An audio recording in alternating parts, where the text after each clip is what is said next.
So RKFI project இதை பார்த்தீங்கன்னா எல்லாருமே பயங்கரமாக எதிர்பார்த்துக்கிறோம். 100% இந்த படத்தை லோகேஷ் கனகராஜ் தான் டைரக்ஷன் பண்ணுவார் அப்படின்றது ஆல்மோஸ்ட் கன்ஃபார்ம் ஆயிடுச்சு. ஸோ ஆர்கேஎஃப்ஐ ப்ராஜெக்ட் அப்படின்னாலே பார்த்தீங்கன்னா நம்மளுக்கு ஞாபகம் வருது ஃபர்ஸ்ட் லோகேஷ் கனகராஜ், செகண்ட் வந்து தலைவர் அண்ட் கமல்ஹாசன் சார் 2 பேரும் ஒன்றா ஜாயின் பண்ண போகிறாங்க அப்படின்ற ஒரு விஷயத்தை தான் வந்து ஞாபகம் வருது. அதுக்கு காரணம் என்ன அப்படின்னு பார்த்தீங்கன்னா பழைய படங்கள் தான் பார்த்தீங்கன்னா கமல்ஹாசன் சார் ரஜினி சார் வந்து ஒன்றா பண்ணாங்க. அதுக்கப்புறமா பார்த்தீங்கன்னா ப்ரொடக்ஷன் ஹவுஸ் வச்சு நம்மளை வச்சு நல்லா சம்பாதிக்கிறாங்க, நம்மளை நல்லா ஏமாத்துறாங்க, சம்பளம் வந்து ரொம்ப கம்மியாக கொடுத்துட்டு நல்ல லாபத்தை பார்க்குறாங்க அப்படின்ற மாதிரி நம்ம ரஜினி சார் வந்து கமல்ஹாசன் சார்ட்டு சொல்லியிருக்காரு. அதனால கமல்ஹாசன் சார் பார்த்தீங்கன்னா அதுக்கப்புறம் ஒன்றா நடிக்க வேணாம் அப்படின்ற ஒரு முடிவு எடுத்திருக்காரு. அதுலேருந்தே பார்த்தீங்கன்னா 2 பேருமே ஒன்றா நடிக்கிறதுல தனியாக வந்து படங்கள் பண்ண ஆரம்பிச்சாங்க. நல்ல ஒரு அண்டர்ஸ்டாண்டிங்கில் போயிட்டு இருந்தாங்க 2 பேருமே. இப்போ வந்து ரசிகர்களோட வேண்டுகோளுக்கு இணங்க அது மட்டும் இல்லாமல் 2 பேருமே சேர்ந்து ஒரு படம் பண்ணணும் அப்படின்ற மாதிரி ரொம்ப நாள் ஆசை இருந்துச்சாமா. பட் அதுக்கு ஏற்ற ப்ரொடக்ஷன் ஹவுஸ் டேரக்டர் வந்து கிடைக்கல. ஏன்னா சங்கரும் சரி அதுக்கப்புறமா வந்திருந்த பெரிய பெரிய ட்ரெண்டிங் டேரக்டர்ஸ் எல்லாருமே பார்த்தீங்கன்னா இப்போ அவுட் ஆஃப் டேட்டில் இருக்காங்க, அவுட் ஆஃப் ட்ரெண்டிங்கில் இருக்காங்க அப்படின்றனால இப்போ வந்து டாப் ட்ரெண்டிங்கில் இருக்க நம்ம லோகேஷ் கனகராஜ் அவரை போட்டு படம் பண்ணலாம் அப்படின்ற முடிவு பண்ணி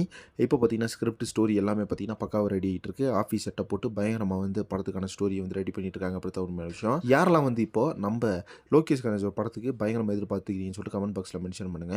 அண்ட் அதே மாதிரி ஆர்கேஎஃப்ஐ ப்ராஜெக்ட்டை பற்றி அடுத்தடுத்த அப்டேட் வந்து என்ன கிடைக்குதுன்னு சொல்லிட்டு வெயிட் பண்ணி பார்க்கலாம். நெக்ஸ்ட் ஒரு இன்ட்ரெஸ்ட் பண்ணுறேன். Thank you friends.